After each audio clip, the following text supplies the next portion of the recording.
ఆశలు విస్తరింపజేశావు. శిలనైన నన్ను శిల్పివై మార్చావు. నాలోని ఆశలు విస్తరింపజేశావు. నీ ప్రేమ నాపై కుమ్మరించుచున్నావు. నీ ప్రేమ నాపై కుమ్మరించుచున్నావు.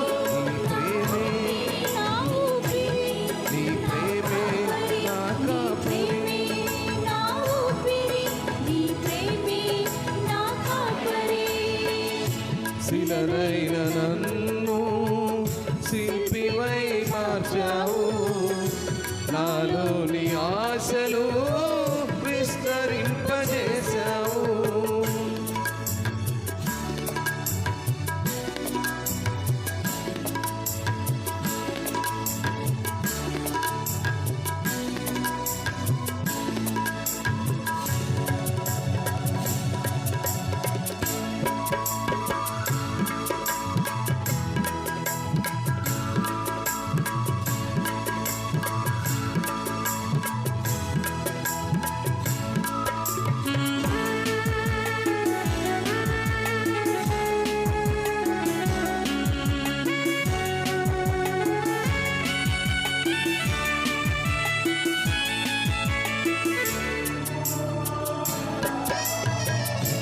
నా జీవితం నీ ప్రేమతోనే చిగురింపజేశావు.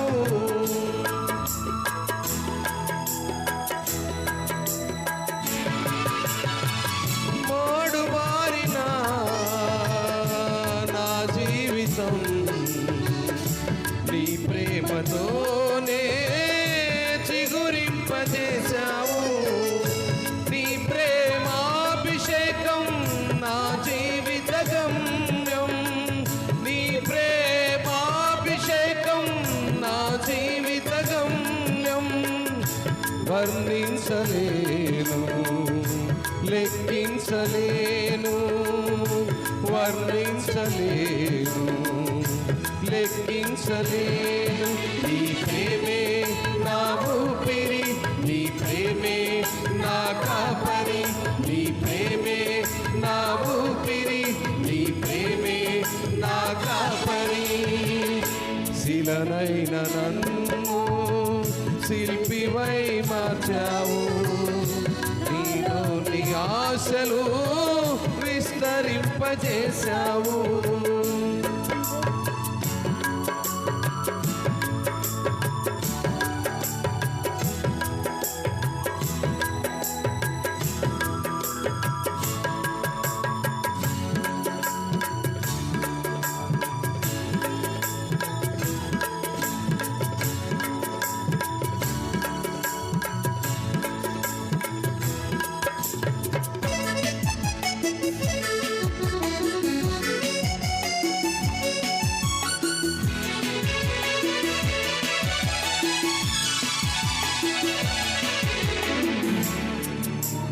స్వచ్ఛమైనది ఈ ప్రేమ జీవం ఆశీర్వాదం.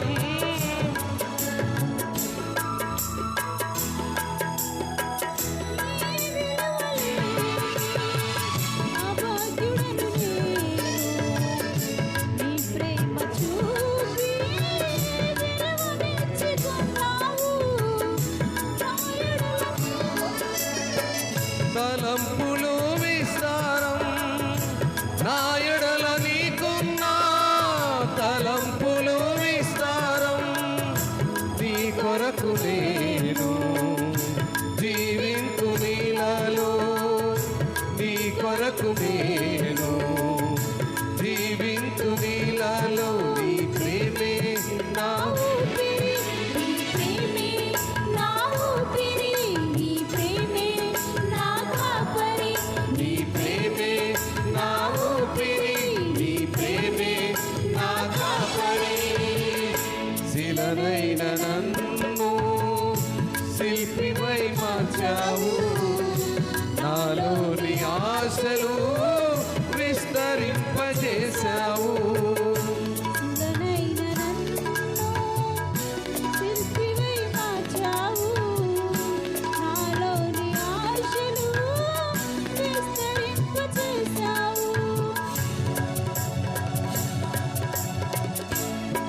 ఉండలేను.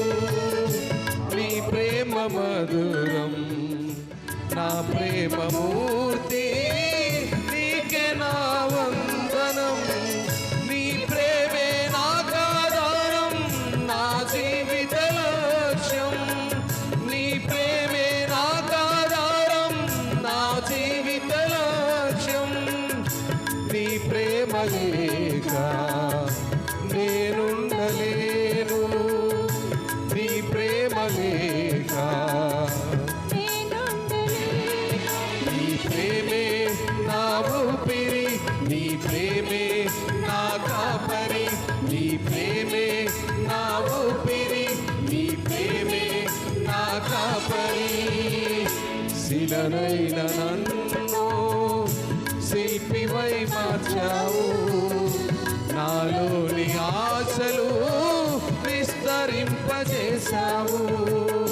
శిలనైన నన్ను శిల్పివై మార్చావు, నాలోని ఆశలు విస్తరింపజేశావు. నీ ప్రేమ నాపై కుమ్మరించుచున్నావు. నీ ప్రేమే నా ఊపిరి, నీ ప్రేమే నా కాపరి.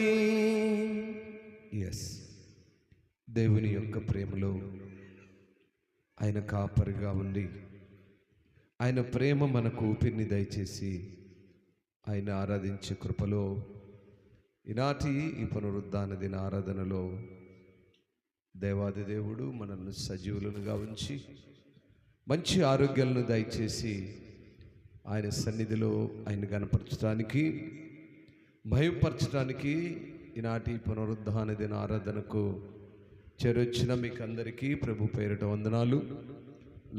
రాలేని వారికి దేవుడు అట్టి కృపను దయచేయునుగాక, వారి బలహీనతలన్నీ తీసివేయునుగాక, వారికి ఉన్న ఆపదలన్నింటి నుంచి తొలగించునుగాక.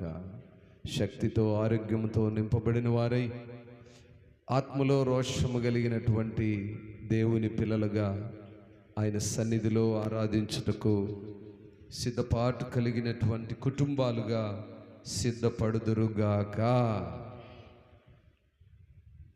నాడు సంఘాల్లో గమనిస్తే ఎక్కడ కూడా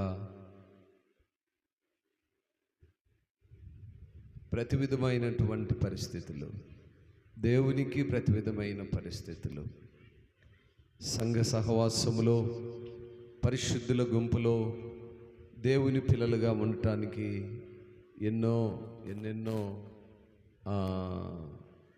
దేవునికి అయిష్టమైనటువంటి కార్యాలను దేవుని ముందు ఉంచుతూ ఉన్నారు.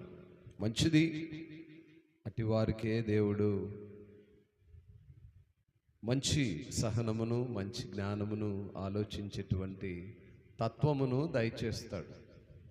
ఎందుకంటే దేవుడు ఎక్కువగా ఎవరి దగ్గరికి వస్తానంటున్నాడు?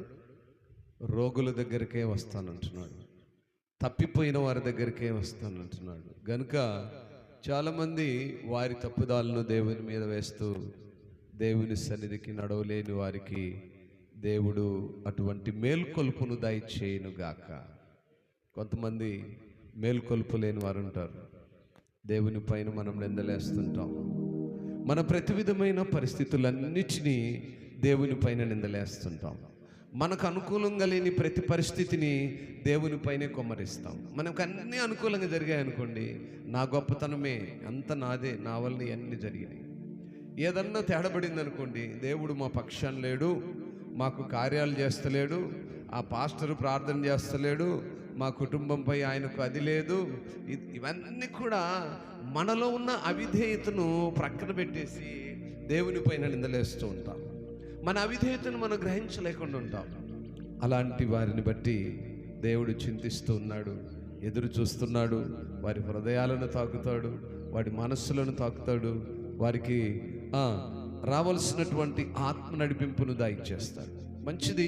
మరి నాటి మన వాక్య ధ్యానంలోనికి వెళ్ళినప్పుడు మనము 129వ కీర్తన, 130వ కీర్తన ఉత్తర ప్రత్యుత్తర భాగములుగా బైబిల్ పఠనము చేసుకొని ఉన్నాము.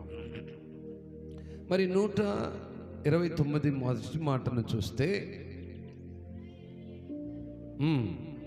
నా యవ్వన కాలము మొదలుకొని పగవారు నాకు అధిక బాధలు కలుగజేయచ్చు వచ్చిరి.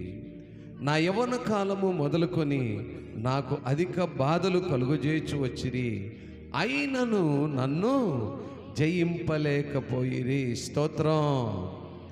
ఈనాడు యవ్వన కాలంలో ఉన్నటువంటి యవ్వనులకు ఎదురయ్యేటువంటి ప్రతి విధమైన శోధనలన్నింటినీ జయించే శక్తి లోకంలో లేదు. తల్లిదండ్రుల దగ్గర లేదు, అన్నదమ్ముల దగ్గర లేదు, రక్త సంబంధుల దగ్గర లేదు. డబ్బుతో రాదు, ధనముతో రాదు, ఆస్తులతో రాదు, అధికారముతో రాదు. మరి ఆ శక్తి ఎక్కడి నుంచి వస్తుందంటే దేవుని వలన మాత్రమే పొందగలుగుతాము. స్తోత్రం. హల్లెలూయా. భక్తుని యొక్క ఆవేదన ఏంటంటే, యవ్వన కాలము మొదలుకొని అధిక బాధలను లోకములో ఉన్నటువంటి ప్రజలు నాకు కలుగజేస్తున్నారు. నిజంగా చూడండి, యవ్వన కాలంలో కలిగే బాధలు ఎంత ఉంటాయంటే వర్ణాతీతమైనటువంటి బాధలు. ఒకవైపు లోకము, ఒకవైపు దేవుడు, ఒకవైపు ఆశలు, ఒకవైపు భక్తి జీవితం, ఒకవైపు తల్లిదండ్రులకు లోబడాలి, ఒకవైపు ప్రేమ లోకమును అనుభవించాలి. ఏమండి, యవనస్తుల యొక్క స్థితిని మనం గమనిస్తే ఎంత భయంకరమైన బాధలంటే చెప్పేవి కావు.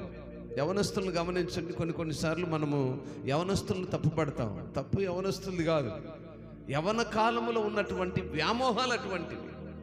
యవన కాలంలో ఏం చేస్తుందంటే లోకం ఆకర్షిస్తుంటుంది. లోకం ఆకర్షించబడినప్పుడు యవనస్తులు లోకం వైపు ఆకర్షించబడుతూ ఒకవైపు దేవుని వైపు చూస్తూ వారు చేస్తున్న తప్పేంటో ఎరుగుంటారు.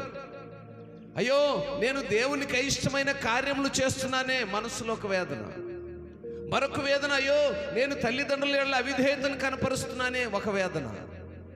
లోకం ఒకవైపు ఆకర్షిస్తుంది, ఈ లోకంలోనే అన్నీ అనుభవించాలి. పెచ్చదాన ఏముంది అక్కడ? తల్లిదండ్రులు ఏముంది, క్షమించేస్తారు ఏ తప్పు చేసినా. దేవుడు క్షమించేస్తాడు ఏ తప్పు చేసినా. కాబట్టి లోకంలోకి వచ్చాయి, ఒకవైపు మనసు లోకంలోకి లాగుతాం కదా. ఎన్ని బాధలను అనుభవిస్తారో ఏమన్నా. అయితే వాటన్నింటినీ జయించే శక్తిని దేవుని సన్నిధిలో మాత్రమే, దేవుని వాక్యం మాత్రమే ఆ శక్తితో మనల్ని నింపుతుందని దేవుని వాక్యము చక్కగా ఇక్కడ రాయిస్తూ వచ్చాడు. నా యవ్వన కాలము మొదలుకొని నాకు అధిక బాధలు కలుగజేయచ్చు వచ్చిరి, అయినను వారు నన్ను జయించలేకపోయారు. ఈరోజు నా ప్రియ దేవుని సంగమా, యవన బిడ్డలారా, ఈ మాట వింటున్నటువంటి నా ప్రియ దేవుని బిడ్డలారా, యవన కాలములో అనేకమైనటువంటి శోధనలు ఉంటుంటాయి. అందుకే లేఖనం అంటుంది, యవనుడు యవన కాలంలో తప్పక త్రొట్టిల్లుతాడు అంటుంది. యవన కాలంలో అనేకమైనటువంటి శోధనలు వస్తాయి, త్రొట్టిల్లే పరిస్థితులు వస్తాయి. వాటిని జయించే శక్తిని దేవుని సన్నిధిలో మాత్రమే పొందుకోగలము. తల్లిదండ్రులు ఇవ్వలేరు ఆ శక్తిని, నైబర్స్ ఇవ్వలేరు ఆ శక్తిని, స్నేహితులు ఇవ్వలేరు ఆ శక్తిని, లేదా కష్టపడి కొనుక్కుందామంటే కూడా అది అంగడిలో దొరికేటువంటిది కాదు. దేవుని శక్తి మన ప్రాణాత్మలను, మనకున్నటువంటి ప్రతి విధమైన పరిస్థితులన్నిటినీ తప్పించి క్షేమకరమైనటువంటి కృపలోనికి నడిపించేదిగా ఉంటుంది. అందుకే 130వ కీర్తన మొదటి మాటను చూస్తే, యెహోవా అగాధ స్థలములో నుండి నేను నీకు మొర్రపెట్టుచున్నాను. చాలు. ఈ మాటను గమనిస్తే యవనుడు లోకంలో పడిపోయినప్పుడు, అగాధమైనటువంటి లోక ఇచ్చలలో పడిపోయినప్పుడు, అగాధమైనటువంటి లోకం వైపు ఆకర్షించబడినప్పుడు దేవుని దగ్గర కనిపెట్టుకొని ప్రార్థన చేస్తున్నాడు. ఈరోజు నా ప్రియ లోకములో పడిపోయిన యవనుడా, యవనురాలా, తల్లిదండ్రుల అవిధేయత చూపుతున్నటువంటి యవనుడా, దేవునికి అవిధేయత చూపుతున్నటువంటి యవనుడా, వాక్యం సెలవిస్తుంది, నువ్వు ఆ అగాధములో నుంచి మరపెడితే, ఆ పడిపోయిన స్థితిలో నుంచి మరపెడితే కనికరము చూపే దేవుడు నీ వైపు ఉంటాడు. నువ్వు పడిపోయినప్పుడు నీ తల్లిదండ్రులు కనికరం చూపకపోవచ్చు, నీ అన్నదమ్ములు కనికరం చూపవచ్చు, నీ రక్త సంబంధులు కనికరం చూపకపోవచ్చు, కానీ దేవుడు కనికరాన్ని చూపుతాడు. అందుకే ఆయన అంటున్నాడు, నువ్వు అగాధ స్థలముల నుండి మొరపెట్టేటప్పుడు, 2వ వాక్యం అంటాడు, ఆయన నీ ప్రార్థనను ఆలకించి నీ యొక్క ప్రార్థనకు చెవియొగ్గి నీ ఆర్తధ్వనిని వినేవాడు. స్తోత్రం. అందుకే లేఖనాలు ఏమంటున్నాయంటే, ఇక్కడ యవనస్తుల గురించి ప్రత్యేకంగా మాట్లాడినప్పుడు, తమ స్వంత పాపాలకై ఎవరైతే దురవస్థను, బాధను, హింసను అనుభవిస్తున్నారో వారు తమ దేవుడు క్షమిస్తాడని, స్వస్థపరుస్తాడని, మళ్ళీ వారికి ఆయనతో సహవాసాన్ని కలిగిస్తాడనే నమ్మకముతో దేవునికి మొరపెట్టేవారుగా ఉండాలి. పడిపోయిన స్థితిలో ఉన్నటువంటి నీవు లేనెత్తబడి నీ స్వంత పాపాలకై దేవుని చిత్తము ఎడల అవిధేయత కలిగి ఉంటే, ఆ మొరపెట్టే అనుభవం నీలో ఉన్నట్లయితే ఆయన కనికరముతో హక్కును చేర్చుకునేవాడుగా ఉన్నాడు. కనికరము కలిగిన దేవుడైనా తల్లిదండ్రులు ప్రేమించలేరు, కానీ ఆయన ప్రేమిస్తానంటున్నాడు. అందుకే అంటున్నాడు, నువ్వు ప్రార్థన చేస్తే నీ ఆర్తధ్వని ఆయన్ని ఆలకించి సమాధానం ఇచ్చేవాడుగా ఉంటాడు. ఈరోజు మరి సమాజంలో ఎంతమంది ఆలకిస్తున్నారండి? ఎంతమంది కనిపెట్టెదురు చూస్తున్నారు? అక్కడ 3వ వాక్యంలో ఉంటాడు, యెహోవా నీవు దోషములను కనిపెట్టి చూచిన యెడల ప్రభువా ఎవడు నిలువగలడు? ఏమండి, దేవుడు సూటిగా నీ వైపు నా వైపు మన వైపు చూసి మన దోషములను లెక్కించ మొదలు పెడితే ఒక్కడైనా ఆయన ఎదుట నిలబడగలడా? ఏమండి, నిలబడగలిగేటువంటి ఆ లక్షణాలు మనలో ఉన్నాయా? అయినను 4వ వాక్యంలో అంటాడు, అయినను జనులు నీ అందరూ భయభక్తులు నిలుపునట్లు నీ యొద్ద క్షమాపణ దొరుకును. స్తోత్రం. హల్లెలూయా. ఏమండి, ఎవరి దగ్గర దొరుకుతుంది? తల్లిదండ్రుల దగ్గర దొరకదు. నీ నైబర్స్ క్షమించరు, నీ అన్నదమ్ములు క్షమించరు, నీలో ఉన్న పాపపు రాత జీవితాన్ని ఎవరు క్షమించరండి. నువ్వు బాగా మంచిగా బతికావు అనుకోండి, ఉన్నతముగా ఉన్నావు అనుకోండి, అయ్యా ఎవరు ఆ అమ్మాయి? ఫలానా వాళ్ళ తాలూకా, మా చిన్నాయన పెదనాయన కూతురు ఏలిడిసిన కాలిడిసిన ఎక్కడి నుంచో సంబంధాలు కలుపుకొని వస్తారు. ఎప్పుడు ఆ అమ్మాయి ఘనత కలిగినదిగా సమాజంలో ఉంటే, ఆ అబ్బాయి ఉన్నతమైన స్థితిలో ఉంటే, గొప్పగా కొనియాడబడే స్థితిలో ఉంటే, అదే దీన స్థితిలో ఉన్నావనుకో, పాపం స్థితిలో ఉన్నావనుకో, రాత జీవితమును కలిగి ఉన్నావనుకో, నీ సహోదరుడే ఈమెవరో నాకు తెలియదు అంటాడు. నీ తల్లిదండ్రులే ఆ అమ్మాయి ఎవరో నాకు తెలియదు, ఆ అబ్బాయి నాకు సంబంధించిన వాడు కాదు. అయితే దేవుడు అంటున్నాడు, అయినను జనులు నీ యందు భయభక్తులు కలుపునట్లు నీ యొద్ద క్షమాపణ దొరుకుతుంది. దేవుని దగ్గర క్షమాపణ దొరుకుతుంది. దేవుని సన్నిధిలో ఉండగలిగితే ఆయన క్షమించగలిగేవాడు. కష్టాలలో ఉన్న వారందరూ తమ ప్రేమను, శ్రద్ధను, మంచితనాన్ని తెలుసుకోవాలని వారి పట్ల కృప చూపి పాపదాస్యము నుండి వారిని రక్షించాలని దేవుడు ఆశిస్తూ ఉన్నాడట. మా జాగ్రత్తగా ఆలకించండి. యవనులు త్రొట్టిల్లినప్పుడు, యవనులు యవన కాలపు స్థితిలో పడిపోయినప్పుడు, లోకము ఆకర్షించినప్పుడు, ఆ స్థితిలో నుంచి, ఆ కష్ట పరిస్థితిలో నుంచి తీసివేసి తన ప్రేమను, ఆయన శ్రద్ధను, ఆయన మంచితనాన్ని తెలిసి ఆయన పట్ల కృప చూపి పాపమనే దాస్యం నుండి విడిపించి రక్షించాలని ఆయన ఆశపడుతూ ఉన్నాడు. ఈరోజు మన జీవితాన్ని ఎప్పుడైనా పరిశీలించుకున్నామా? యవన కాలపు మన యొక్క ఇచ్చలను గురించి ఎప్పుడైనా ఆలోచించావా? నువ్వు కట్టబడినటువంటి ఆ యొక్క భయంకరమైనటువంటి త్రాళ్లలో, నువ్వు చిక్కుకున్నటువంటి ఆ భయంకరమైన స్థితిలో నుంచి నిన్ను తప్పించి హక్కును చేర్చుకునే వారు ఎవరైనా ఉన్నారని ఆలోచిస్తే ఒక యేసు ప్రభు వారు తప్ప మరి ఎవరు క్షమించేవారన్నారండి. అందుకే 5వ వాక్యంలో అంటాడు, యెహోవా కొరకు నేను కనిపెట్టుచున్నాను, నా ప్రాణం ఆయన కొరకు కనిపెట్టుచున్నది, ఆయన మాట మీద నేను ఆశ పెట్టుకొని ఉన్నాను. దేవునిపై ఆశ పెట్టుకునే అనుభవము, దేవుని మాట కొరకు ఎదురు చూసే అనుభవము దేవుని పిల్లలకు మాత్రమే ఉంటుందని. లోకములో నివసించేవాడికి దేవునితో పని లేదు. లోకములో సాంగత్యము కలిగిన వారికి, లోక సహవాసాలు కలిగిన వారికి దేవుని వైపు చూసేటువంటి ఆ యొక్క ఆలోచన కూడా ఉండదండి. ఈరోజు చూడండి, చాలామంది లోకం వైపు చూస్తున్నారు కనుకనే దేవునికి దూరస్తులుగా ఉన్నారు. దేవుని వైపు చూసేటువంటి వారు ఎన్ని పనులున్నాను ఆయన ఆజ్ఞలు, కట్టడలు, న్యాయమైన విధుల కొరకు పరిగెడతారు. లోకం వైపు చూసేవారు ఈ ఒక్కరోజు పోకపోతే ఏమవుతుందిలే, ఈ రోజుకేమవుతుంది, ఈ రోజు తినకపోతే ఏమవుతుంది అనుకోరండి. అనుకుంటారా? గంట ఆలస్యం అయిపోతే ఆపసోపాలు పడిపోతారు. ఎలాంటి ఆపసోపాలంటే, ఉదయం నుంచి ఏం తినలేదన్నా, మధ్యాహ్నం 2 అయిపోయిందన్నా, ఆకలి అవుతుందన్నా, ఏమో ఒక పూట తినకపోతే వస్తావేమో, ఎన్ని ఆపసోపాలు పడిపోతావో.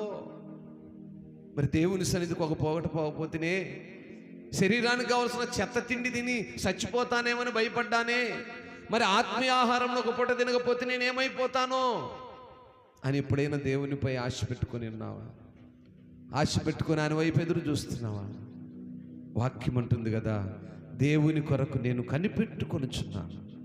యవనుడా, యవన కాలంలో దేవుని వైపు కనికొట్టు, యవన కాలంలో దేవుని వైపు చూడు. అందుకే ప్రసంగి అన్నాడు కదా, ఏమన్నాడు ప్రసంగి? ఒకసారి చూడండి, ప్రసంగి గ్రంథము 8వ అధ్యాయము 11వ అధ్యాయము 9వ వాక్యం. యవనుడా, నీ యవ్వనమందు సంతోషపడము, నీ యవ్వన కాలమందు నీ హృదయము సంతుష్టిగా ఉండనిమ్ము, నీ కోరిక చొప్పునను నీ దృష్టి యొక్క ఇష్టము చొప్పునను ప్రవర్తింపుము. అయితే వీటన్నింటిని బట్టి దేవుడు నిన్ను తీర్పులోనికి తెచ్చునని జ్ఞాపకం ఉంచుకో. ఈరోజు యవనుడా, సూటిగా దేవుడు నీతో మాట్లాడుతున్నాడు. యవ్వనమందు నువ్వు సంతోషంగా ఉండు, లోక ఇచ్చలతో కాదు, దేవుని యొక్క సన్నిధిలో, ఆయన పనిలో, ఆయన పరిచర్యలో, యవన కాలమైన ఆయన కాడిమోయటలో సంతోషంగా ఉండాలి. లోకములో ఉన్నటువంటి కోరికలతో, లోకములో ఉన్నటువంటి పాత రోత పాప జీవితంతో సంతోషపడటం కాదు, కానీ దేవునితో మమేకమైన అనుభవం, దేవునితో కలిసి సంతోషపడేటువంటి ఆ కృప, దేవునితో, దేవుని పిల్లలతో పరిశుద్ధ సహవాసములో, సంఘ సహవాసములో, సంఘ పరిచర్యలో సంతోషపడే ఆ కృప. యవనుడు లోకములో తిరుగుతూ యవన కాలమందు నేను లోకములో నాకు కలిగిన ఇచ్చలతో సంతోషపడాలనుకుంటాడు. తన ప్రజలు ఆనందించాలని, యువకులు తమ యవనాన్ని బట్టి సంతోషపడాలని దేవుడు కోరుకుంటున్నాడు. అంత మాత్రమే కాకుండా మన పాపక్రియలకు దేవుడు మనల్ని లెక్కడుగుతాడనే గుర్తింపులో మనము మన సంతోషాల్లో పరిమితిగా, నిగ్రహముగా ఉండాలని తెలియజేస్తున్నాం. యవనుడు యవన కాలములో పరిమితి కలిగిన వాడుగా, ఒక క్రమము కలిగిన వాడుగా, ఒక హద్దు కలిగిన వాడుగా నిగ్రహము కలిగి ఉండాలని, మన జీవితాల్ని సారము లేని చాపల్యములతో క్షీణించిపోవడానికి, పాపపు క్రియలను అనుభవించడానికి మనం అనుమతిస్తే దాని ఫలితం ఈ లోకంలో సమస్యలు, రాబోయే లోకంలో తీర్పు దండన మాత్రమే ఉంటుంది. నిజంగా చాలామంది యవనస్తులు లోకంలో ఏదో అనుభవించాలనే ఆశతో, తృష్ణతో, తపనతో పరుగులెడుతూ ఎన్నో కష్టాలను, ఎన్నో సమస్యలను తెచ్చుకుంటున్నారండి. యవన కాలం పరిగెస్తుంటుంది, కానీ యవన కాలంలో వచ్చేటువంటి ఎన్నో శ్రమలు, ఆ పాపక్రియలను అనుభవించడానికి ఈ లోకంలో అనేక సమస్యలను ఎదుర్కోవాల్సి వస్తూ ఉంది. దానివలన రాబోయే లోకములో తీర్పు ఉంటుందని వాక్యము సూటిగానే చెప్తూ ఉంది. యవన కాలంలో సంతోషపడుతూ, యవనమందు నీ హృదయమును గట్టిగా సంతుష్టిగా ఉండనిచ్చి, నీ కోరిక చొప్పున, నీ దృష్టి యొక్క ఇష్టము చొప్పున ప్రవర్తించు. అయితే వీటన్నిటిని బట్టి దేవుడు నిన్ను తీర్పులోనికి తేబడతావు. ఒక దినమున తీర్పు ఉంటుంది. ఆ యవన కాలమందే ఆ తీర్పుకు తగినటువంటి ఫలాన్ని అనుభవిస్తావనే విషయాన్ని భక్తుడు ఇక్కడ జ్ఞాపకం చేస్తూనే వచ్చాడు. అందును బట్టి దేవుని కొరకు కనిపెట్టుకునే అనుభవం కావాలి. యవన కాలంలో నీకు వచ్చే ప్రతి బాధ నుంచి విముక్తికి, యవన కాలంలో లోకము నీకు ఇచ్చేటువంటి ప్రతి విధమైన పరిస్థితులను జయింపడానికి ఆయన అంటున్నాడు, దేవుని కొరకు కనిపెట్టుకునే అనుభవం కావాలి. ఎప్పుడైతే దేవుని కొరకు కనిపెట్టుకుంటావో యవ్వన కాలంలో నిన్ను ఎదిరించేటువంటి ప్రతి విధమైన శోధనలు జయించే శక్తిని పొందుకుంటావు. దేవుని కొరకు కనిపెట్టాలి. 6వ వాక్యం అంటాడు 136 కావలి వారు ఉదయం కొరకు కనిపెట్టుట కంటే ఎక్కువగా నా ప్రాణము ప్రభు కొరకు కనిపెడుతూ ఉందట. చూసారండి కావలి వారిని చూసారా? కావలి వారంటే నైట్ వాచ్మ్యాన్ వర్క్ చేసే వాళ్ళు ఉంటారు. ఈ మధ్యకాలంలో పెద్ద పెద్ద ఫ్యాక్టరీలు కంపెనీలు వచ్చాయి కనుక ఈ వాచ్మ్యాన్ జాబ్ కూడా ఒక ఉద్యోగం అయిపోయింది, అది ఒక జీవనోపాధి అయిపోయింది. మరి ఆ రాత్రి కాలపు ఉద్యోగం చేసే వాళ్ళు ఎలా ఉంటారు? ఎప్పుడెప్పుడు తెల్లవారుతుందా, ఎప్పుడెప్పుడు నా డ్యూటీ ముగించేయాలా, ఎప్పుడు నేను ఇంటికి వెళ్ళి 1 గంట రెస్ట్ తీసుకోవాలని ఆశపడుతూ ఉంటారు కదా. అందుకంటున్నాడు కావలి వారు ఏ రీతిగా ఉదయము కొరకు కనిపెట్టుకుంటుంటారో ఆ రీతిగా నేను ప్రభువుని ఎప్పుడు కలుసుకోవాలి, ఎప్పుడు దేవునితో మాట్లాడాలి, ఎప్పుడు దేవుని సన్నిధికి వెళ్ళాలి, ఎప్పుడు ఉదయకాలం అవుతుంది, ఎప్పుడు పునరుద్ధానం అవుతుంది, ఎప్పుడు 10 గంటలు అవుతుంది, ఎప్పుడు దేవుని సన్నిధిలోకి వెళ్ళాలి, దేవుడు నాకు ఇచ్చిన స్వరముతో ఆయన స్తుతించాలి, గణపరచాలి, కీర్తించాలి, ఆరాధించాలి. దేవుని సేవకుడు సిద్ధపడి ఏ వాక్య ధ్యానమును బోధిస్తాడో, ఏ చక్కని వర్తమానమును పరిశుద్ధాత్ముడు ఆయనతో మాట్లాడిస్తాడో, నాలో ఏ లోపములు ఉన్నాయో, ఏ కొరతలు ఉన్నాయో వాటిని ఎలా సరి చేసుకోవాలా అని ప్రాణం ఆశపడాలండి. స్తోత్రం, హల్లెలూయా. ప్రాణం ఎప్పుడు దేనికి ఆశపడుతుంటది? ఏం తిందామా, ఏం తాగుదామా, ఏం కట్టుకుందామా, ఏం సంపాదిద్దామా, ఏం వెనక దాచిపెడదామా, ఏం ముందు దాచిపెడదాం, ఎంతవరకు దీని కొరకే ప్రాణం ఆశపడుతుంటుంది. ఆయన ప్రాణం దేని కొరకు ఆశపడుతుందట? ఎప్పుడు తెల్లవారుతుందో, ఎప్పుడు ఆయన మోకాళ్ళ దగ్గర, ఆయన కాళ్ళ దగ్గర పడి నేను ఆయన దగ్గర నా యొక్క విజ్ఞాపనను తెలియజేసుకున్నాము, ఆయన పాదాలను పట్టుకోవడానికి ఎప్పుడు తెల్లవారుతుందో. ఎంతమంది ఈరోజు ఎప్పుడు తెల్లవారుతుందని ఎదురు చూస్తున్నారండి? ఎంతమంది ఎంత తొందరగా తెల్లవారు? నిజంగా చెప్తున్నాను, నా ప్రాణమైతే అదే కొట్టకలాడుతుంటుంది. ఎప్పుడు తొందరగా ఆదివారం వస్తుందో, ఈ ఆదివారం అయిపోయిందంటే మరలా ఆదివారం కొరకు ఎదురు చూస్తుంటాను. అయ్యో తొందరగా ఆదివారం వస్తే బాగుండు, దేవుని సన్నిధికి వెళ్ళాలి, ఆ పునరుద్ధానం గడపాలి. ఆ సంతోషంలో ఎంత సంతోషంగా ఉంటుందో, ఆయన సన్నిధిలో గడపాలని ప్రాణం ఆశపడాలండి. ఆయన కొరకు కనిపెట్టుకునే అనుభవం కొరకు ఎదురు చూడాలి. అక్కడ ఆయన అంటుంది ఏంటంటే నా ప్రాణము ప్రభు కొరకు కనిపెడుతుందట.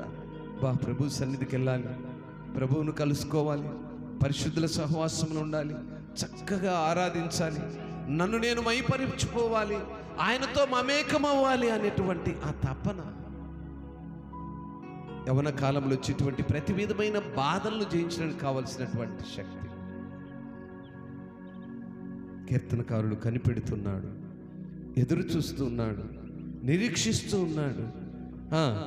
కావలి వారు ఉదయం వరకు కనిపెట్టుట కంటే ఎక్కువగా నా ప్రాణము కనిపెడుతుంది. ఎంత మంచి మాట అండి, ఎంత చక్కని మాట. మన ప్రాణాలు ఉదయము లేచిన కొలది ఏమేమో లోకమున్న ఆశల కొరకు ఎదురు పట్టుకుండగా ఆయనను కలుసుకోవాలని ఆ ప్రాణం ఆశపడాలి, ఆయనతో మమేకమవ్వాలని ఆశపడాలి, ప్రాణాలతో మాట్లాడుకోవాలి, ప్రాణాలతో మనం మాట్లాడుకోవాలి. దిగులు పడకు, వేదన పడకు, ప్రభువు తోడుండగా, ప్రాణమ ప్రాణమ ప్రాణమ ప్రాణమా. ప్రాణానికి చెప్పుకోవాలి, నా ప్రాణమా దిగులు పడొద్దు, నువ్వు చింతపడొద్దు, నువ్వు వేదన పడొద్దు, ఏమి కావాలనో అటన్నిటినీ మనకు సమకూర్చడానికి నా ప్రభువు తోడుగా ఉన్నాడు. ప్రాణమా ఎందుకు తొందరపడుతున్నావు? ప్రాణం ఎందుకు దిగులు పడుతున్నావు? నా ప్రాణం ఆయన కొరకు కనిపెట్టుకొనుచున్నది. 5-6 వాక్యాలంతా కూడా ఆ మాటలే చెప్తూ వచ్చాడు. ప్రాణము ఆయన కొరకు కనిపెడుతోంది. ప్రాణము ఆయన కొరకు కనిపెడుతున్నది గనుకనే యవ్వన కాలములో తను కలిగినటువంటి ప్రతి విధమైన బాధలన్నిటినీ జయించే శక్తిని పొందుకున్నాడు. స్తోత్రం. ఈరోజు మన ప్రాణాలు లోకాన్ని కనిపెడుతున్నాయి. ఆయన్నెటు పోతున్నాడు, ఈ అక్కెటు పోతుంది, ఆయన్నట్టు వస్తున్నాడు, ఈ కనిపెడుతున్నారు. మనుషులు చేసే పనులు ఏంటి తెలిసిన? ఈ కనిపెట్టే పనులు. లోకములో ఉన్నటువంటి పనికి మాలిన వాటిని కనిపెడుతూ ఉంటారు. నువ్వు కనిపెట్టవలసింది కాదక్క, ప్రాణము దేవుని కొరకు కనిపెట్టేదిగా ఉంది. ఎవడు పాపానికి తగిన జీతాన్ని వాడు పొందుకుంటాడు, దేవుడు ఇస్తాడు. నీకెందుకు ఆ పని? మనకు చెప్పిన పని ఏంది? ఇస్తరాకులు లెక్కేయమని పంపించానంట ఒక విందుకు ఆ యజమానుడు. పంపిస్తే ఆడు జనాలు లెక్కేస్తున్నాడట. నీకు పంపించిన పని ఏంటి? ఇస్తరాకులు లెక్కేసుకురా నాయన, ఈ ఫంక్షన్కి ఎంతమంది వచ్చారో నేను వాళ్ళ సంగతి చూసుకుంటా, నువ్వు తెచ్చిన ఇస్తరాకులు ఎన్నో లెక్కేసిరారంటే ఈడు జనాలను లెక్కేస్తున్నాడంట. దీన్ని ఏమంటారు? అధిక ప్రసంగము అంటారు కదూ. ఆయన కనిపెట్టురయ్యా, నా వైపు చూడు, నా వైపు కళ్ళెత్తి కనిపెట్టురా, నీ పరిస్థితులన్నిటినీ మారుస్తాను నేను అంటే నువ్వు లోకం వైపు తిరుగుతా, నీ ఇష్టానుసారమైన బ్రతుకులు తిరుగుతా, ప్రార్థించే అనుభవం లేక దేవుణ్ణి మోసం చేస్తూ యవన కాలంలో యవనేచ్ఛలకు లోబడుతూ దేవుని చిత్తము నెరక అగాధ జలములో పడిపోయే స్థితికి నువ్వు వెళ్తా ఉంటే ఆయన ప్రాధేయపడుతున్నాడు. ఒరే నాయనా, యవన కాలంలో నా కాడి చాలా తేలిగ్గా ఉంటుందిరా, చాలా సులువుగా ఉంటుందిరా. అది నీ దగ్గర ఉందంటే నీవు ఎవరినైనా జయించగలుగుతావు. అది నీలో లేకపోతే సాతానుగాడు, అపవాదిగాడు దూరిపోతాడు. నీ బ్రతుకు స్పాయిల్ అయిపోయింది. దేవుడు లేని జీవితాలు, భయపడని జీవితాలు, పెద్దలకు, సంఘానికి, తల్లిదండ్రులకు లోబడని జీవితాలు పతనమైపోతాయి. అందులో ఏం డౌట్ లేదండి. పెద్దలను గౌరవించాలి, సేవకునికి లోబడాలి, దేవుని ఎడల భయభక్తిని కనపరచాలి, తల్లిదండ్రులను సన్మానించాలి. అటువంటి యవనులు దీవించబడతారు. అటువంటి యవనులు ఎటువంటి అనానుకూల పరిస్థితులు లోకము నుంచి మనకు ఎదురొచ్చినా వాటిని జయించే శక్తిని పొందుకుంటారు. ఎందుకంటే చూడండి, 129వ కీర్తన 4వ వాక్యము చదివినప్పుడు, యెహోవా న్యాయవంతుడు, భక్తిహీనులు కట్టిన త్రాళ్ళు ఆయన తెంపేసేవాడండి. భక్తిహీనులు ఎవరయ్యా అంటే లోకములో ఉన్నటువంటి వారు, లోక ఇచ్చలతో తిరుగుతున్నటువంటి వారు, యవన కాలములో దేవునికి దూరస్తులుగా ఉన్న వారి పైన ఉంటాయి ఈ శ్రమలు, ఈ బాధలన్నీ. వారే అగాధ జలములో చిక్కబడినటువంటి వారు. అగాధ జలములో చిక్కబడి అప్పుడు ఏడుస్తూ ఉంటారు చూసావా? ఆ స్థితిలో నువ్వు కట్టబడినటువంటి ఆ పాపపు త్రాళ్ళు, లోకములో నిన్ను చుట్టుకున్న త్రాళ్ళు, అపవాది చేత నువ్వు కట్టబడినటువంటి త్రాళ్ళు విడిపించేవాడు ఎవడైనా ఉన్నాడు అంటే నా ప్రభువు మాత్రమే. స్తోత్రం. నిన్నెవరు కాపాడలేరు. ఆ పరిస్థితి నుంచి నిన్నెవరు బయటికి తీసుకురాలేరు. అందుకని ఆయన ఏమంటున్నాడంటే, నా దేవుడు న్యాయవంతుడు గనుక భక్తిహీనుల చేతులను చిక్కబడి కట్టబడినటువంటి ఆ త్రాళ్ళలో నుంచి విడిపించగలిగిన వాడు నా దేవుడు. స్తోత్రం. హల్లెలూయా. నా ప్రియ దేవుని సంగమా, నువ్వు ఏ స్థితిలో ఉన్నావో నాకైతే తెలియదు, కానీ వాక్యం చెప్తున్న మాట ఏంటంటే, యవన కాలంలో నువ్వు తప్పిపోయావా? యవన కాలంలో నువ్వు పడిపోయావా? యవన కాలములో లోకము నిన్ను చుట్టుముట్టిందా? అందులో నుంచి నీకు జయాన్ని ఇచ్చేవాడు నా యేసు.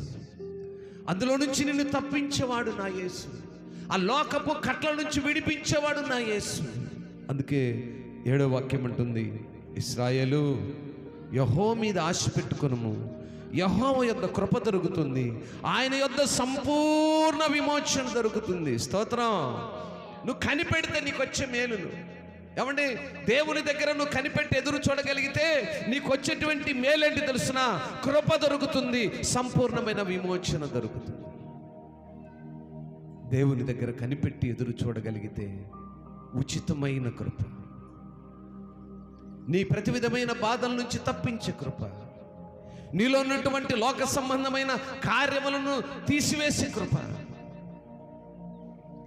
లోకమును జయించేటువంటి కృప, పరమ తండ్రిని చేరేటప్పుడు నీకు కావలసిన విమోచన మార్గము, యవన కాలంలో ఆయన కలిగి ఉండే ఆ కృప, ఉచితముగా దొరికే కృప. వినినవారు, అందుకంటాడు చెవులు కలిగినవాడు వినుగాక. చెవులు కలిగిన వారి మాటలను గ్రహించుదురుగాక. పిల్లల వాక్యం ఇంత చక్కగా మనల్ని సూటిగా పిలిచి సమాధానము చెప్తూ ఉంటే లోకములో అనేక మంది వారి యవన కాలపు ఇచ్చల చేత దేవునికి దూరస్తులుగా ఉండు పడిపోయిన స్థితిలో ఉన్న వారందరినీ ఆయన ఆశీర్వదించాలని ఎదురు చూస్తున్నాడు. స్తోత్రం. వారిని ఆశీర్వదించాలని ఎదురు చూస్తున్నాడు. చూడండి 129వ కీర్తన 7వ వాక్యమును చూస్తే, దారిన పోవువారు యెహోవా ఆశీర్వాదము నీ మీద నుండునుగాక, యెహోవా నామమున మేము మిమ్ము దీవించుచున్నామని అనకయుందురు. పిల్లరా, ఎప్పుడైతే నువ్వు దేవుని పైన ఆధారపడి ఉంటావో దేవుని ఆశీర్వాదం నీతో ఉంటుంది. ఆయన నామము నిన్ను దీవిస్తూ ఉంది. యవనుడా, యవన కాలంలో దేవుని యొక్క ఆశీర్వాదం నువ్వు పొందుకోవాలి. ఆయన నామమును నువ్వు ఉచ్చరించాలి. ఆయన నామములనే నువ్వు దీవించబడతావు. యవన కాలంలో ఎన్నో భయంకరమైన పరిస్థితులను లోకంలో మనం చూస్తున్నాం. ఎంతోమంది పడిపోయిన స్థితిని మనం చూస్తున్నాం. ఎంతోమంది బలహీన స్థితులను మనం చూస్తున్నాం. వాటన్నింటి నుంచి తప్పించబడ్డానికి ఒకే ఒక మార్గము ఆయన్ను కలిగి నివసించటం. 118వ కీర్తన 26వ వాక్యంలో కూడా మనం ఒక మాటను చూస్తే,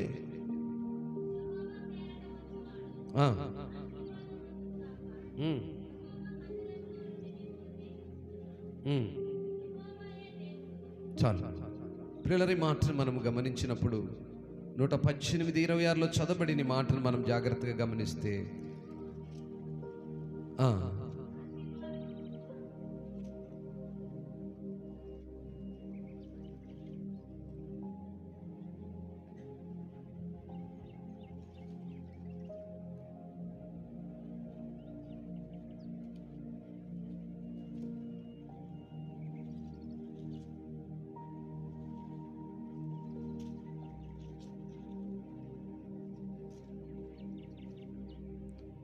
దేవుని యొక్క ఆశీర్వాదాన్ని మనం ఇక్కడ గమనించినప్పుడు, దేవుని పేరట వచ్చువాడు ఆశీర్వదించబడతాడు. దేవుని మందిరముల నుంచి వాడు దీవించబడతాడు. స్తోత్రం. దేవుని పేరట ఎప్పుడైతే నువ్వు ఆశీర్వదించబడతావో, అది ఎక్కడి నుంచి దీవించబడతావంటే దేవుని యొక్క మందిరములో నుంచి దీవించబడతావు. ఈరోజు యవనుడా, దేవుని యొక్క మందిరముల నుంచి దేవుని దాసునిగా ప్రతి యవనుణ్ణి దీవిస్తూ ఉన్నాను. యవన కాలంలో మీరు త్రొట్టిల్లే స్థితిలో నుంచి తప్పించబడి దేవుని వైపు చూసే పిల్లలుగా ఉండాలి. ఎందుకంటే ఆయన కృపను బట్టి ఆయన వైపు నువ్వు కనిపెట్టే విధంగా ఉంటే ఇప్పటి వరకు నువ్వు చేసిన పాపముల నుంచి విమోచన కలిగించి, ఇప్పటి వరకు తెలుసో తెలియక దేవునికి దూరస్తురాలుగా బ్రతికిన విధము నుంచి నిన్ను తప్పించి, యవన కాలంలో నీ కలిగిన బాధలన్నిటినీ తీసివేసి లోకమును జయించి పరిశుద్ధుల సహవాసములుంచే కృప దేవుడు నీకు సమృద్ధిగా ఇవ్వబోతున్నాడు. హల్లెలూయా, హల్లెలూయా. నా ప్రియ దేవుని సంగమా, ఆ రీతిగా దేవుని సన్నిధిలో ఉండాలని ఆశపడుతున్నావా? ఆ రీతిగా నువ్వు దేవుని సన్నిధిలో ఉండగలిగితే దేవుడు సంపూర్ణమైన కృపనివ్వబోతున్నాడు. అట్టి కృపలో ఉండటానికి ఆసక్తి కలిగినటువంటి యవనుడుగా యవనరాలుగా ఉండగలిగితే యవన కాలము మొదలుకొని నీలో ఉన్నటువంటి ప్రతి విధమైన బాధలన్నిటినీ తీసివేయడానికి ఆయన సిద్ధంగా ఉన్నాడు. అట్టి స్థితిలోనూ ఉన్నట్లయితే, అట్టి పరిస్థితి నుంచి నువ్వు తప్పించుకొని ఆయన దగ్గర మరి దేవుని యొక్క కనికరము కొరకు ప్రార్థించేవారుగా, కనిపెట్టేవారుగా.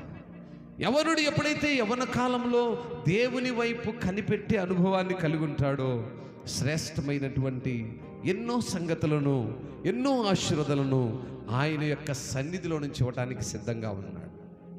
యవన కాలంలో ఆయనను కలిగి నివసించిన పిల్లలకు ఆయన సన్నిధి కాంతిని ఇవ్వటానికి తోడుగా ఉన్నాడు. యవన కాలంలో చాలామంది చేసేటువంటి తప్పులు ఏంటంటే అజ్ఞానంతో కూడినటువంటి కార్యం. దేవునిని ఎరిగినట్లుగా ఉంటూనే అజ్ఞానులుగా ఉండేటువంటి స్థితి. యవన కాలంలో యవనులు నేర్చుకోవాల్సినటువంటి ప్రాముఖ్యమైన సంగతులు ఏంటంటే, ప్రసంగి గ్రంథము 7వ అధ్యాయము మొదటి వాక్యము, మొదటి మాటను మనం గమనించాలి. 7వ అధ్యాయం మొదటి వాక్యము, సుగంధ తైలము కంటే మంచి పేరు మేలు. చాలండి, చాలు. యవనుడా, యవన కాలంలో ఈరోజు మీరు యవనస్తులను గమనించినట్లయితే పక్కన నడుస్తుంటే వాని పక్కన వచ్చేటువంటి వాసన ఎలా ఉంటుంది తెలిసిన? సుగంధ తైలము కంటే బ్రహ్మాండమైన వాసన వస్తుంటుంది. కారణం ఏంటి? ఇప్పుడు వచ్చిన పెర్ఫ్యూమ్స్ అంట. మామూలు కంపు కాదవి. పక్కన నిలబడితే ముక్కులు పగిలిపోయే కంపది. వాడు కొట్టుకున్న సెంటేమో బోకంపు, వాడి జీవితమేమో రోత. ఈ కంపు కంటే అది భయంకరమైన కంపు. అందుకంటున్నాడు, నువ్వు చక్కని పెర్ఫ్యూములు కొట్టుకునే కంటే మంచి యవనురాలు, ఇదిగో పలానా అమ్మాయి మంచి యవనురాలు, ఇదిగో ఈ పలాని అబ్బాయి, పలానా ఆయన కుమార్తె కుమారుడు మంచి యవనులు అనే మంచి పేరు కలిగినటువంటి యవనుడుగా నువ్వు నివసించాలి. నువ్వు చచ్చినా బ్రతికినా మంచి పేరు కావాలి. అందుకే రెండో మాటలుగా ఉంటాడు, ఒకని జన్మదినం కంటే మరణ దినమే మేలంటాడు. ఎందుకు ఈ మాట అన్నాడంటే, మంచి పేరు లేకుండా, మంచి ప్రవర్తన లేకుండా, మంచి నడవడి లేకుండా నువ్వు ఎన్ని సెంట్లు కొట్టుకున్నా, ఎన్ని పెర్ఫ్యూములు కొట్టినా, ఎన్ని మేడల్లో తిరిగినా, ఎన్ని కార్లలో తిరిగినా మంచి పేరు లేని నీ జీవితం వ్యర్థం. కొంతమంది స్త్రీలు ఈ పెళ్ళిళ్ళు లవ్ మ్యారేజెస్ చేసుకుంటుంటారు. ఎలాంటి మ్యారేజ్ అంటే కన్వర్టెడ్ క్యాస్ట్. అఫ్ కోర్స్ నేను క్యాస్ట్ గురించి మాట్లాడట్లేదు, జస్ట్ లైక్ మ్యారేజెస్ గురించి చేసుకున్నప్పుడు ఏదో వాళ్ళ కర్మ బాగలేక, వాళ్ళ పరిస్థితులు బాగలేక, కొన్నిసార్లు పడిపోయిన స్థితిలో ఉన్న ఈ కన్వర్టెడ్ క్యాస్ట్లోకి వెళ్ళిపోగానే కొంచెం స్థిరపడిపోతారు. ఆ స్థిరపడిపోయిన వారిని చూసి వీళ్ళు అనుకుంటుంటారు, అబ్బా ఆ అమ్మాయి లైఫ్ చూడు ఎంత బాగుందో, మిద్దల్లో తిరుగుతుంది, కారులో తిరుగుతుంది, బంగ్లాలు కొంటుంది. No, never, not at all. దేవుడు వాటిని ఇష్టపడట్లేదు. అవి దేవునికి ఇష్టమైనవి కావు. నువ్వు లోకములో కనపడే సుఖభోగాలను చూస్తున్నావు, వాటిని చూస్తున్నావు, అనుకుంటున్నావు అది మంచి పేరు అని. అది మంచి పేరు అని ఒక క్రైస్తవ పిల్లడుగా, ఒక క్రైస్తవునిగా, ఒక విశ్వాసిగా, దేవుని నమ్మినటువంటి పిల్లవాడిగా అది మంచి పేరా? అవన్నీ సుగంధ తైలములు. మంచి పేరు అది కాదు. ఫలానా కుటుంబము దేవుని యందు భయభక్తులు కలిగినటువంటి పిల్లలు. ఈరోజు మా శాండీని గురించి గర్వంగా చెప్పగలుగుతాం. అనేక మంది సేవకులు చెప్తారు, ఆమె దైవపుత్రిక అని చెప్తారు. ఏంటి ఆమెలో గొప్పతనం? ఏమీ లేదు. పుట్టినది మొదలు దేవుని సన్నిధిలో, సేవకుల సమక్షంలో మంచి పేరు కలిగినటువంటి యవనురాలుగా వివాహము చేసుకుని వెళ్ళిపోయింది. అది నా సంతోషం. అంతకంటే మంచి పేరు నాకేం కావాలండి? గర్వపడుతున్నాను, గర్వంగా చెప్పుకోగలుగుతున్నాను. ఒక తండ్రిగా నాకు అంతకంటే ఏం అవసరం లేదు. నేను కాదండి, ప్రతి తల్లిదండ్రులు అదే ఆశతో ఉంటారు. యవనులు గ్రహించక లోకములో ఉన్న పాపం వైపు వాళ్ళ ఇచ్చల నుంచి తల్లిదండ్రులను క్షోభపడుతూ, ఇంకొక మాట కూడా చెప్పగలను, తల్లిదండ్రులను క్షోభ పెట్టి వివాహాలు చేసుకున్న ఏ పిల్లలు ఆనందంగా ఉండరు. ఎందుకంటే నీ క్షేమాన్ని కోరేది వాళ్ళే, నీ కష్టాన్ని పంచుకునేది వాళ్ళే, నీ శ్రమలో నీకు తోడుండేది వాళ్ళే, మరణం వరకు నీ కొరకు కన్నీరు విడిచేది వాళ్ళేనండి. ఈ మధ్యలో వచ్చిన వాడు మధ్యలో వెళ్ళిపోతాడు. వాడికి నువ్వు బాగుంటే కావాలి, బాగలేకపోతే తీసేయాలి.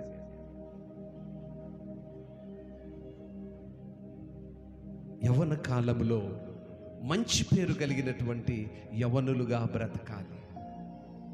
అందుకని అన్నాడు, సుగంధ తైలము కంటే మంచి పేరు. గర్వంగా నేను చెప్పుకోగలగాలి, నా పిల్లలు ఫలానా వాళ్ళ అమ్మాయి, ఫలానా వాళ్ళ అబ్బాయి, ఇది వాళ్ళ స్థితి. ఇంకొకడు వేలు పెట్టి చూపినను మరొకరు దాన్ని సమ్మతించే విధంగా ఉండకూడదు. మన పక్షాన వ్యాజ్యం ఆడేవారుగా మనం నివసించాలి. చచ్చినా బ్రతికినా అది జీవితం. లోక భాగ్యముల కోసం తప్పుడు దారిలోకి వెళ్ళిపోయి అందలం మీద ఉన్నాను, నాకేమి కొదవా, నాకంటే గొప్ప పేరు కలిగిన వాడని కొంతమంది అనుకుంటుంటారు. కొంతమందికి ఉన్నటువంటి ఆ అంబిషన్ అది, దాన్ని ఇంకా మనమేం కాదనిలేము. నేను అంటున్నాను, నువ్వు ఏ స్థితిలో ఉన్నావో నాకు అవసరం లేదు. లోకములో గౌరవ మర్యాదలు కలిగిన మంచి పేరు కలిగినటువంటి యవనులుగా, యవనరాళ్ళుగా బ్రతకాలి.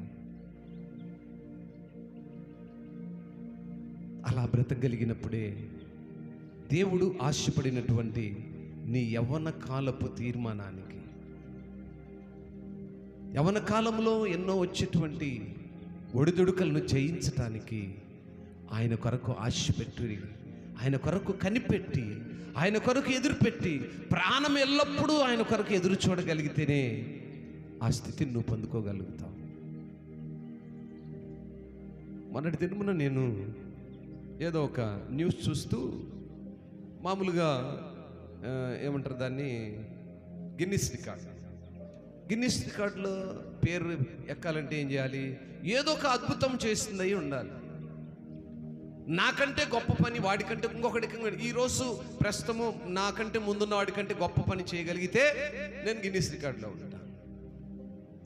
ఏదో ఒక ఆయన గురించి చేశారు, ఒక పొలిటికల్ నాయకుడు. ఆయన దాదాపు 200 సార్లు పైగా ఎలక్షన్స్ నిలబడితే ఏ ఒక్కసారి కూడా గెలవలేదంట. అందుకు ఆయన గిన్నిస్ రికార్డు. చూసారు ఇది ఎలా ఉందో? గిన్నిస్ రికార్డు ఏంటి? ఆయన ఎన్నిసార్లు నిలబడినా నాయకుడుగా ఎప్పుడు గెలవలేదట. అందుకు గిన్నిస్ రికార్డు. అదిగో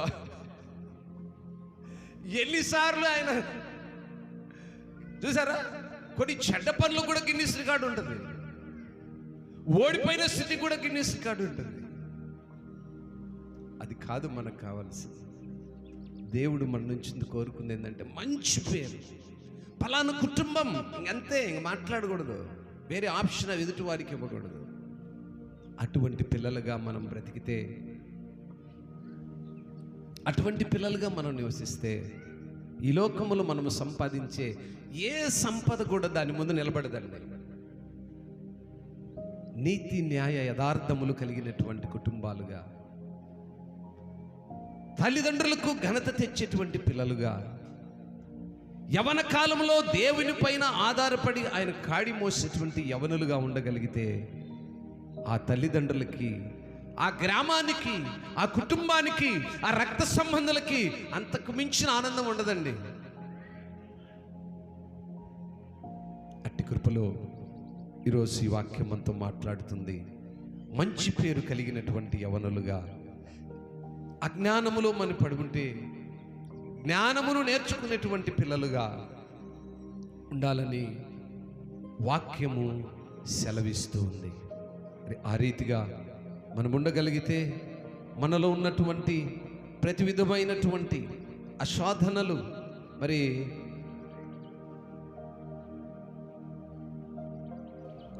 7వ అధ్యాయము 4వ వాక్యంలో కూడా ఒక మాట అంటాడు,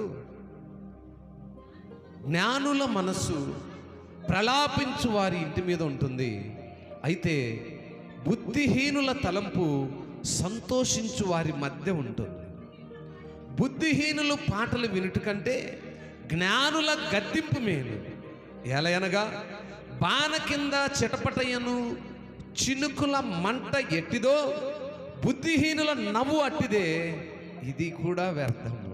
ప్రసంగి గ్రంథకర్త రాసినటువంటి ఈ ప్రసంగి అధ్యాయములన్నీ కూడా సొలొమోను గారు రాశారు. వీటన్నిటినీ ఇందులో చదివితే మన ఆరాటము, మన పోరాటము, మన బ్రతుకు, మన జీవితము ఒక మాటలో వ్యర్థమని చెప్పాడు. ఇంకా యవనుల యొక్క పరుగైతే ఇంకా దాన్ని అసలు చెప్పడానికే చేతగాని విధంగా అని చెప్పాడు. యవనుల యొక్క ఉరుకును చెప్పాడు. యవనులు యవన కాలంలో ఎలా ఉండాలో చెప్పాడు. ఎక్కడ పడిపోతారో చెప్పాడు. నువ్వు జాగ్రత్తగా ఉండవలసిన సంగతులను చెప్పాడు.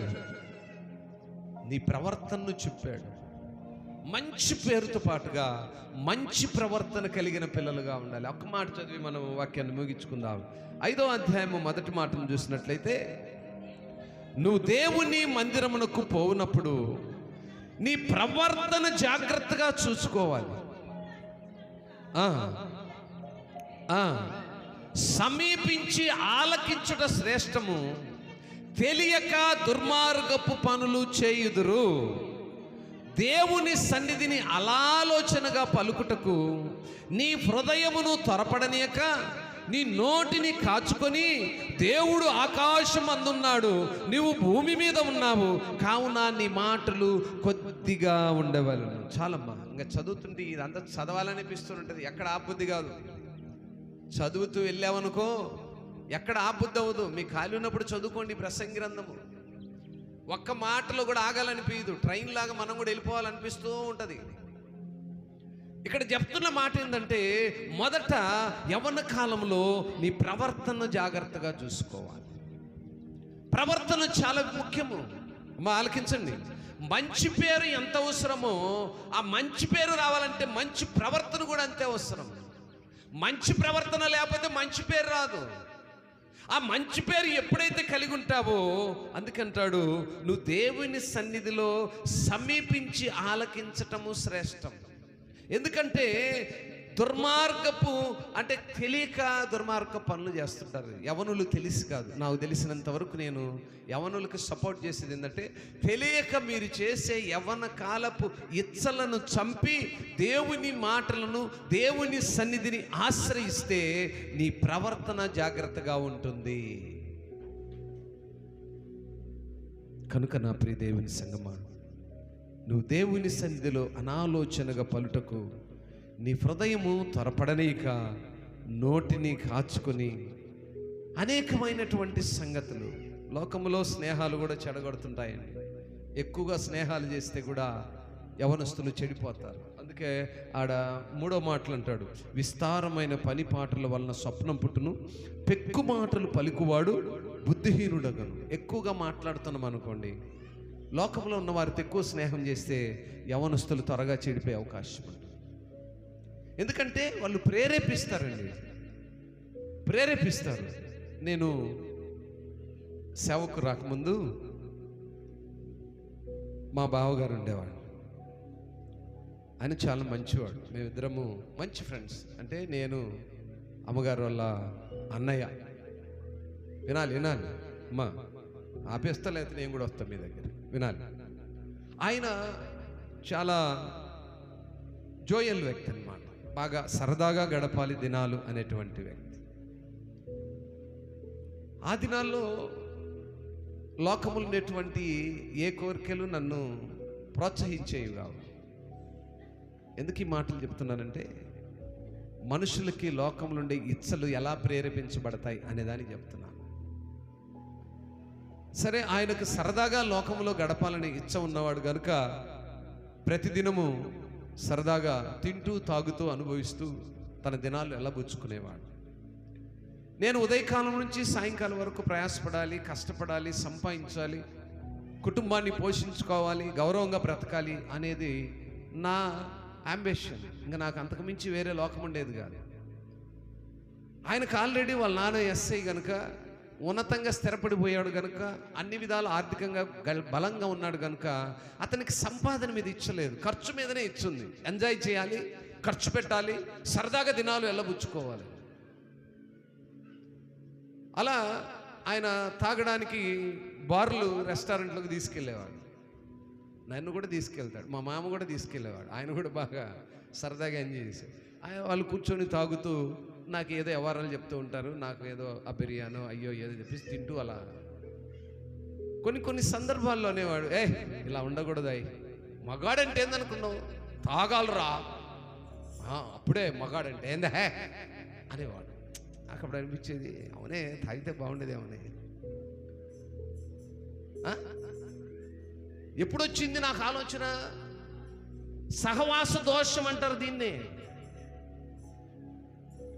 కొంతమంది ఫ్రెండ్స్ ఏం చేస్తారంటే గాలికి తిరగమరుగుతారు. ఎవడో ఒకడు ఉంటాడు బుద్ధి కలిగినోడు, ఏంద్రా ఒక్కసారి బాగుంటుందే మోగోడ. అవునా, ఆ ఒక్కసారి, ఆ ఒక్క క్షణము, ఆ ఒక్క నిమిషంలో చేసే ఆ తీర్మానము జీవితాలను నాశనం చేస్తుంది. మా బామర్ది ఉన్నాడు, పెద్ద బామర్ది, సొంత బామర్దే. నేను ఎప్పుడో బాల్యంలో చదువుకున్నప్పుడు వాడితో ఫ్రెండ్షిప్ చేసి ఎప్పుడో విజయవాడలో ఎక్కడో సరదాగా తాగానంట, వాడితో పాటు సిగరెట్ తాగానంట. నేను వాడు పెట్టెలు తాగి ఇప్పుడు సత్య పరిస్థితికి వచ్చాడు, సిగరెట్లే. వాడు ఎప్పుడన్నా వచ్చి, రమా నేను ఎందుకు చెడిపోయాను అనుకున్నావు, ఈడే అంటే పాస్టమ్ గాడికి వచ్చి చెప్తుంటాడు, ఈడే నన్ను చెడగొట్టింది. మరి నేనేం అరే అప్పుడు నువ్వే కదరా ఒక సిగరెట్ కాలు చేయం కాదంటివే, మరి నేను తాగట్లేదు కదరా, నువ్వు వదిలేసినవు లేవయ్యి. నేను సరే కొన్నిసార్లు ఎలా ఉంటాయంటే, వాడో ఈడో చెప్పాడని నువ్వు తప్పు చేస్తున్నావు అని తెలుసుకోలేకపోతున్నావు. వాడు గడి తినమంటే నువ్వు ఎందుకు తినాలి? సరే తిన్నావు, అది తెలుసుకోవద్దు. ఈరోజు లోకంలో ఎలా ఉన్నారంటే, నీకున్న ఈ కోరికలు మనసులో ఎవడి మీద నిందలేయటం ఎందుకు? నువ్వు చేస్తున్న తప్పేంటో, నువ్వు ఉంటున్న విధానం ఏంటో, నీలో కలిగినటువంటి ఆ అవహేళనలేంటో, ఎక్కడ దారి తప్పిపోయావో గ్రహించాలిగా. మనసు, శరీరము ప్రతి మనిషిని లోకంలోనికి లాగుద్దండి. ప్రతి మనిషిని లాగుతుంది. ఆ నిగ్రహం కావాలి, ఆ కోరికలను చంపుకునేటువంటి విధానం కావాలి. ఈరోజుకు దేవుని మహాకృపలో సేవలో నిల్చున్నామంటే, లోకములో ఎక్కిరించబడిన అనేక మంది దగ్గర నుంచి ఘనతను పొందుకున్నాం. ఇంకో మాట ఏంటంటే, నేను ఎక్కడైతే నివసించి, ఎక్కడైతే ప్రయాసపడి, ఎక్కడైతే కష్టపడి లోకములో ఉన్న వాటన్నింటినీ చంపుకొని దేవుని వైపు చూస్తున్నానో, అంతకుముందు లోకంలో ఉన్న వాళ్ళందరూ కూడా ఈరోజు నన్ను చూసి భయపడుతూ ఉన్నారు. చాలామంది లోకంలో నివసిస్తున్నటువంటి స్త్రీలు ఉన్నారు, మా ప్రాంతంలో ఉంటారు, పెద్ద వయసు కలిగిన వారు. నేను బాల్యం నుంచి వాళ్ళని చూస్తున్నాను, కానీ నేను ఎవరితో, దాదాపు మా ఇంటి పక్కన వాళ్ళతోనే నేను మాట్లాడు, ఇంకెవరితో ఎందుకు మాట్లాడు. నాడు దినమున ఒక హోటల్లోకి వెళ్ళాము, బిర్యానీ తిన్నాం. ఆ హోటల్లో ఆమె చాలా పెద్ద ఆవిడ, ఎప్పటి నుంచో చూస్తున్నాం, కానీ నేను ఎప్పుడు మాట్లాడు. సడన్గా ఆమె నన్ను చూసి పైకి లేసి, వందనాలయ్యా, ఏంటి ఇట్లా వచ్చావు? నేను బెత్తరిపోయాను. ఏమతో ఎప్పుడు మాట్లాడను, ఈమె స్థితి వేరు. నేను ఎప్పుడు ఈమెతో దాదాపుగా అని చూసినప్పుడు నన్ను నేను పరిశీలించుకున్నాను.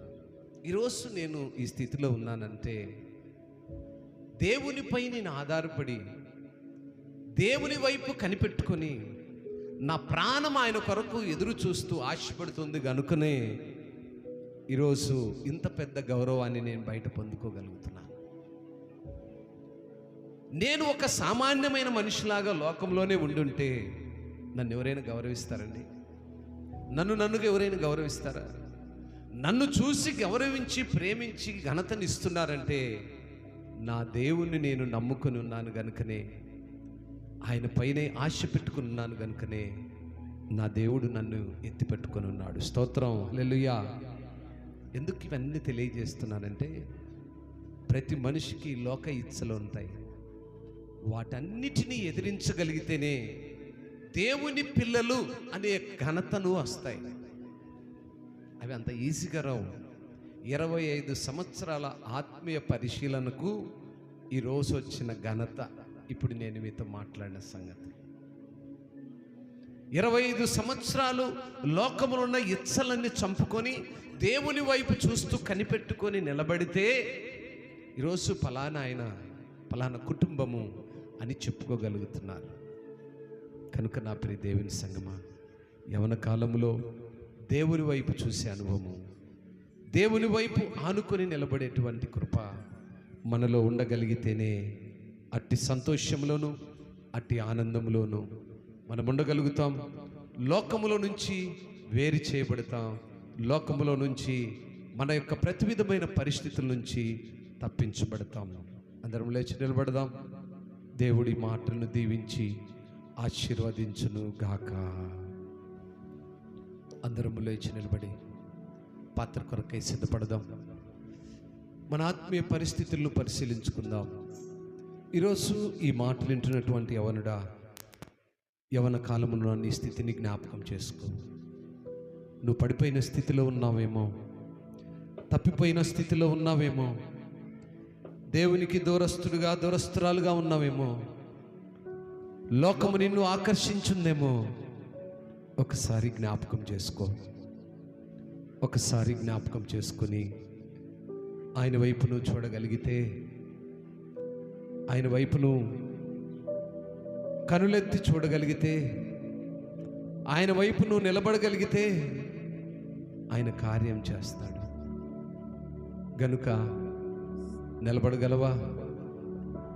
ప్రార్థన చేసుకుంటూ ఆరాధిస్తూ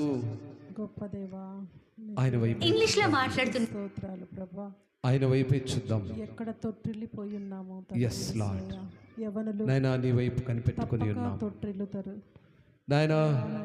యవన కాలములో ఎవరు శోధించబడినప్పుడు లోకమును జయించే శక్తిని నువ్వు ఇచ్చావు.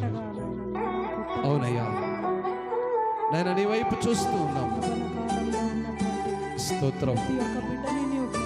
అందరం కలిసి సంతోషంగా ప్రైజ్ గాడ్.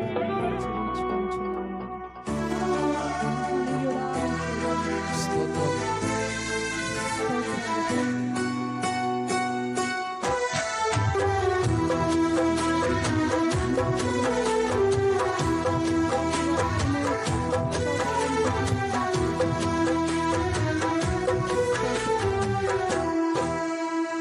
దీనుడా అజేయుడా ఆదరణ కిరణమా, పూజుడా పరిపూర్ణుడా ఆనంద విలయమా.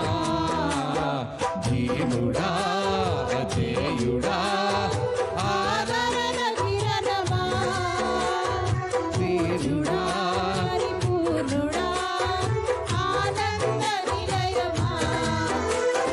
జీవదాతవు నీవని శృతి మించి పాడనా, జీవదాతవు నీవని కానుకనై పూజించనా. జీవదాతవు నీవని శృతి మించి పాడనా, జీవదాతవు నీవని కానుకనై పూజించనా. అక్షయ దీపము నీవే, నా రక్షణ శృంగము నీవే. స్వరార్చన చేసేదనీకే, నా స్తుతులర్పించెదనీకే. దీనుడా అజేయుడా ఆదరణ కిరణమా, పూజుడా పరిపూర్ణుడా ఆనంద నిలయమా.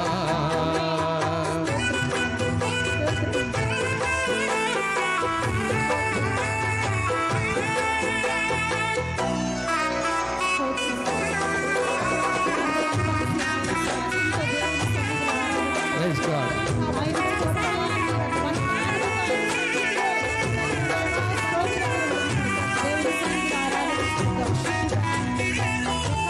స్తోత్రం. హల్లెలూయా.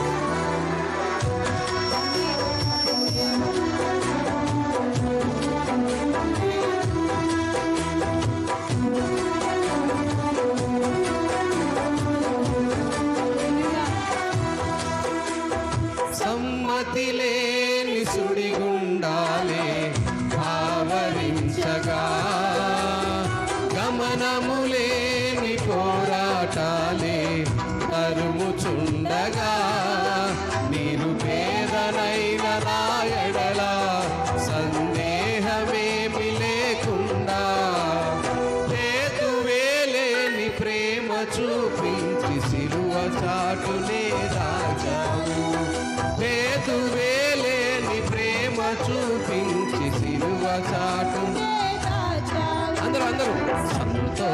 ప్రతి ఒక్క నోరు తెరిచి నాయనా సంతోషం నీలోనే, అమృతమైనటువంటి సంగీతము నీలోనే, స్తుతి మాలిక నీకే, వజ్ర సంకల్పము నీకే యేసయ్యా. దేవుడా ఆదరణ కిరణమా, పూజుడా పరిపూర్ణుడా.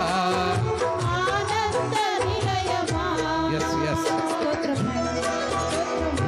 సత్య ప్రమాణం నెరవేర్చుటకై నీవే మార్గదర్శివై నిత్య నిబంధన మాతో చేసిన సత్యవంతుడవైన దేవా, విరిగి నలిగిన మనసుతో ఆ హృదయార్చనం చేస్తున్నామయ్యా.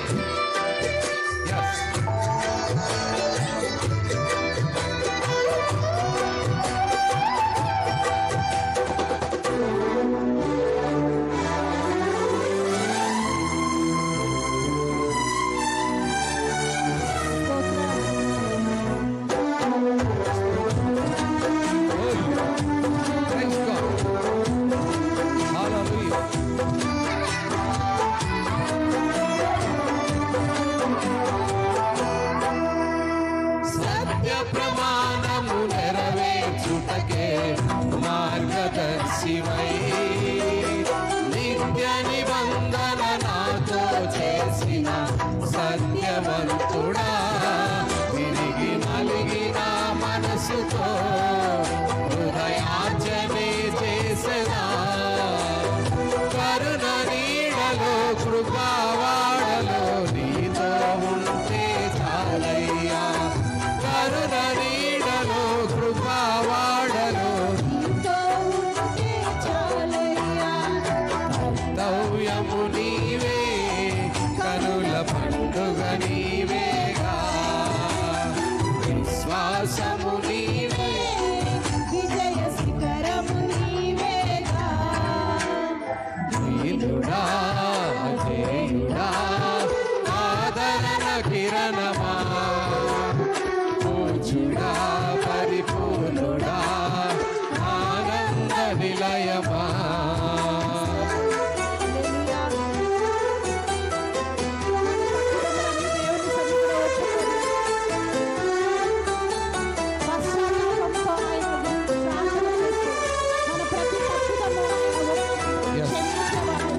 అవునయ్యా,